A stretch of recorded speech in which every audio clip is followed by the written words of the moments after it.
Bref, aujourd'hui, vidéo réponse à un kémite ou un animiste qui critique le dogme de la Sola Scriptura. C'est parti. Vrai, c'est vraiment une hérésie, mais une connerie, les gars.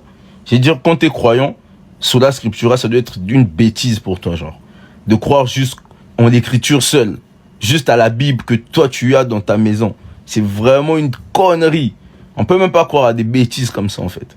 Bref, pour mettre dans le contexte, il y a eu un débat entre Gatsby de la chaîne TikTok Lord Commandant, qui est connu dans le milieu du débat, qui débat contre des catholiques, des protestants, bref, contre un kémite animiste qui s'appelle le Chocolat des filles, sur l'origine divine des Écritures. En fait, Gatsby, il a justifié l'origine divine des Écritures par les Écritures elles-mêmes, ce qui fait qu'il a utilisé un argument circulaire, donc malheureusement il s'est fait cook. Jean chapitre 8, et vous allez voir son mensonge. Jean chapitre 8, nous sommes au verset 1. Là, je transpire parce que moi je suis un gars vraiment très frais. Ici il n'y a pas la clim. Il n'y a pas la clim. Bon, ce que j'aimerais dire, c'est que c'est pas totalement faux ce qu'il dit sur la Scriptura. Il faut savoir que nous, les calvinistes, on est sur la Scriptura certes, mais Jean Calvin reconnaît aussi certaines limites à la Sola Scriptura. Il dit qu'il y a besoin d'interprètes qualifiés, d'accord, parce que l'écriture est claire en elle-même, mais elle ne l'est pas pour tous. Donc Jean Calvin admet qu'il y a certaines parties qui peuvent être difficiles. Il dit dans son livre Institution de la religion chrétienne que ce n'est pas que tout soit obscur, mais il y a des lieux où ceux qui ne sont pas instruits peuvent facilement se tromper. Et aussi, Jean Calvin reconnaît un usage très particulier et conditionnel des pères de l'Église. Donc, il va souvent citer Saint-Augustin, Jean Chrysostome ou encore Ambroise de Milan, mais il ne cite les pères de l'Église qu'à condition que leurs interprétations et leur lecture de la Bible soient conformes aux Écritures. C'est-à-dire qu'il ne va pas prendre des choses qui sont, selon nous, en contradiction avec les Saintes Écritures. Pour cela, il va dire, je cite, « Si les pères disent quelque chose qui est en accord avec l'Écriture, nous l'acceptons volontiers. » Ensuite, Jean Calvin, il fait une distinction entre ce qu'on appelle la parole écrite et la parole prêchée, que les catholiques peuvent appeler la tradition orale. Donc Jean Calvin reconnaît que la prédication est un moyen ordinaire par lequel Dieu fait entendre sa parole.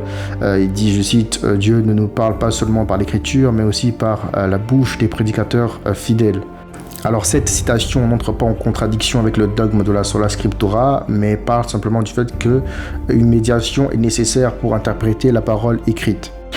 Donc je dirais que nous les calvinistes ne sommes pas des Sola Scriptura au sens strict du terme comme les évangéliques qui ne vont s'en tenir qu'à la Bible, mais nous on va lire la Bible à la lumière des interprétations et des explications de Jean Calvin. Et on a vu plusieurs fois les limites de la Sola Scriptura ici sur TikTok, notamment quand le pasteur Jonathan Gambella a été confronté par une jeune fille sur son parler en langue sans interprète, sans interprétation, bref, il a tenté de se défendre et en se défendant, en fait il a critiqué indirectement le dogme de la Sola Scriptura en montrant ses limites alors qu'il est protestant. Bref, je vous laisse l'extrait. La parole de Dieu est esprit et vie. Elle n'est pas des lignes seulement. Voilà pourquoi les Écritures disent que la lettre tue. S'arrêter au « c'est écrit noir sur blanc dans la Bible, lisez vos Bibles ».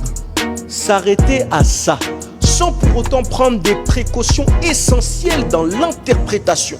C'est déjà premièrement manquer de sérieux et deuxièmement être très dangereux. Donc, en voulant se défendre, il a indirectement donné raison aux catholiques qu'il attaquait, dans le sens où il a reconnu que la Bible a besoin d'une interprétation extérieure, donc d'une autorité extérieure à elle-même, pour être comprise. Cependant, il s'est contredit étant donné que lui c'est un pentecôtiste et que les pentecôtistes sont les Sola Scriptura les plus extrêmes qui soient. Ils sont exclusivement Sola Scriptura. Donc en faisant ça, il s'est contredit lui-même et donc il a donné raison à ses détracteurs. Bon, bref, ce sera tout pour aujourd'hui et bonne journée.